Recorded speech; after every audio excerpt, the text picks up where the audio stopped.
জান্নাতে যারা ঢুকবে তাদেরকে রেশমের তৈরি পোশাক দিয়ে পোশাক বানিয়ে দেওয়া হবে, সবুজ মিহি সিল্কের রেশমি কাপড় দিয়ে ড্রেস আপ করা হবে, যেটার মধ্যে স্বর্ণ দিয়ে এমব্রয়ডারি করা ডিজাইন থাকবে। জান্নাতে নারীদের জন্য গহনার কোনো অভাব নাই। জান্নাতের ভেতরে বিশাল এক শপিং মল থাকবে। প্রতি শুক্রবারে সামনে পেছনে সব জায়গা থেকে বন বন করে মৌমাছির মতো জান্নাতীরা ওই শপিং মলে শপিং করতে আসবে।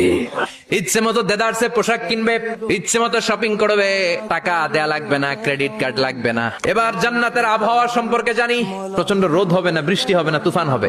জান্নাতের ভেতরে জান্নাতীরা সূর্যের প্রচন্ড তীব্রতাও পাবে না, আবার শীতের কারণে কষ্টও পাবে না। দুইয়ের মাঝামাঝি চমৎকার আনন্দ ঘন নাতিশীতোষ্ণ একটা পরিবেশ আমি জান্নাতে করে দিয়েছি। পুরুষদের জন্য আল্লাহ তাআলা জান্নাতের হুরদের ব্যবস্থা করেছে। সুন্দরী, রূপবতী, সুভাষিনী, অশুভম বর্ষা, দেখলে পাগল পাড়া হয়ে যাবে জান্নাতীরা। জান্নাতীদের কোনো দাড়ি গজাবে না। সব জান্নাতি লোকদের বয়স হবে 33 আর লম্বায় হবেন আপনারা 60 হাত লম্বা।